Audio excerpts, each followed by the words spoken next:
Mến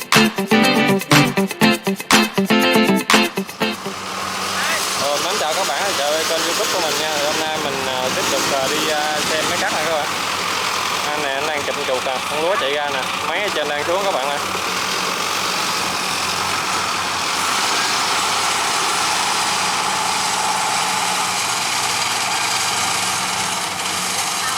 Dính này kìa.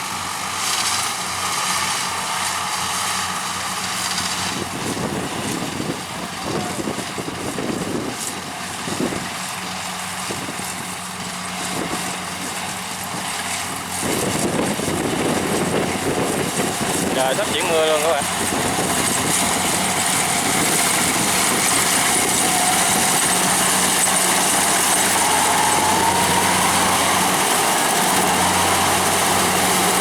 Chiếc này là chiếc DC70 nữa các bạn.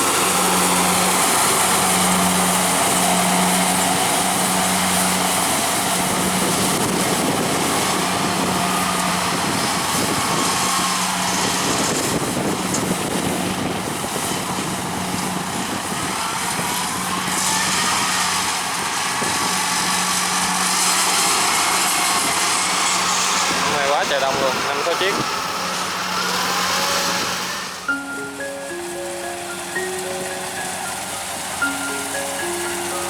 Đây chuột quá trời chuột các bạn ơi. Đây là chiếc DC70 mà luôn.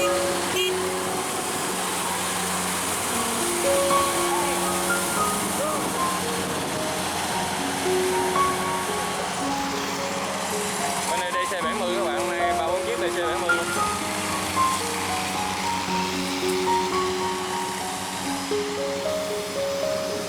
Quá trời chuột.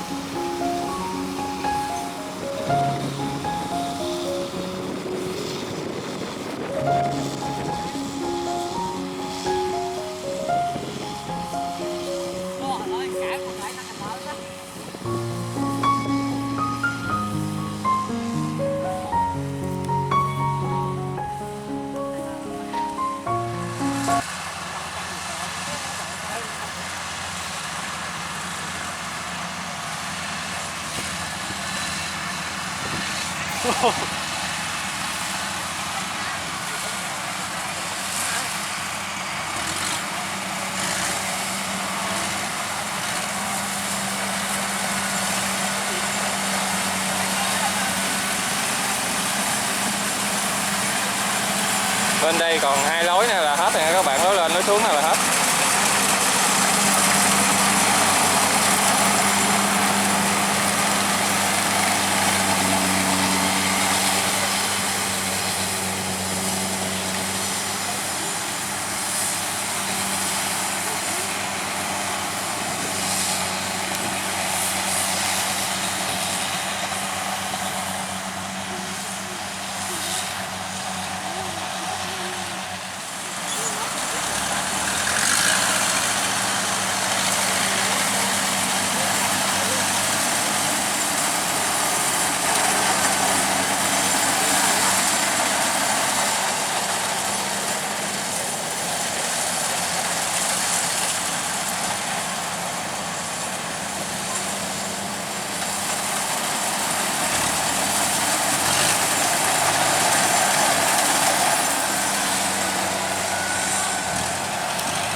Nào vô đập trúng đây. Chiếc DC70 bên đó đang cắt trong vườn nha các bạn. Lát mình sẽ ra quay cho các bạn xem nha. Đang chạy qua miếng mới.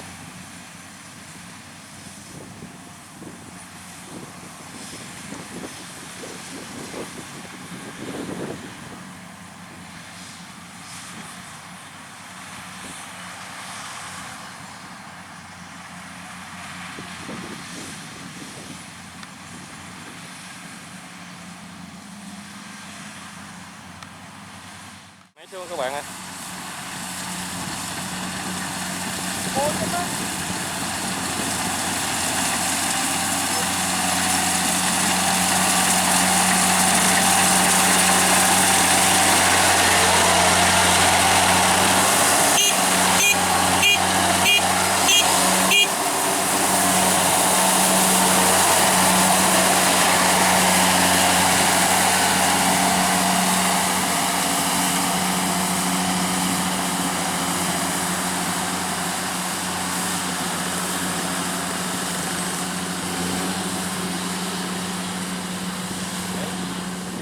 Máy đang xuống lối này, lối cuối nè các bạn.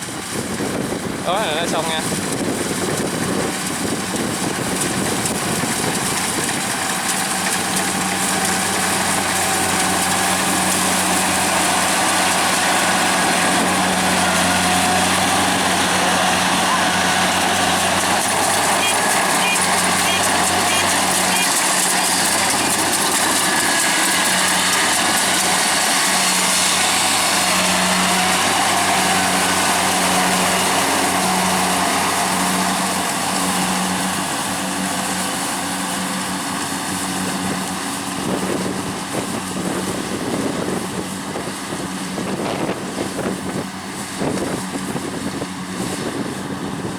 Trên đó là 2 chiếc máy cộ lúa đang đợi xong lối này luôn, là chở vô luôn các bạn ơi.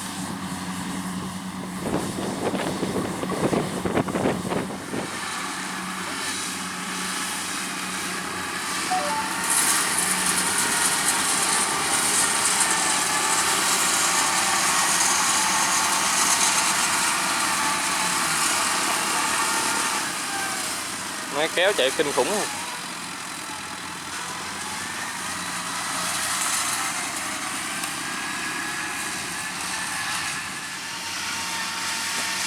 Rồi.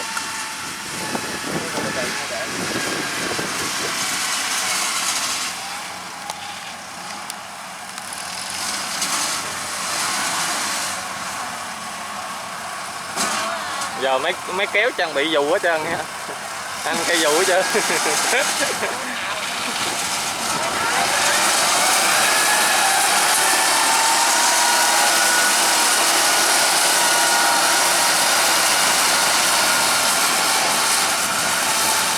Các bạn, giờ cắt xong hết rồi, giờ mấy anh xuống phà các bạn.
Rồi giờ lên chiếc máy kéo xuống rồi các bạn.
chạy cho phát à.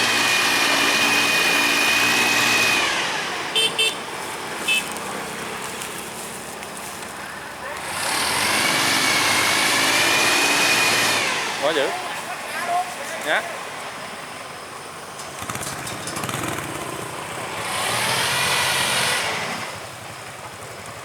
Kìa ôi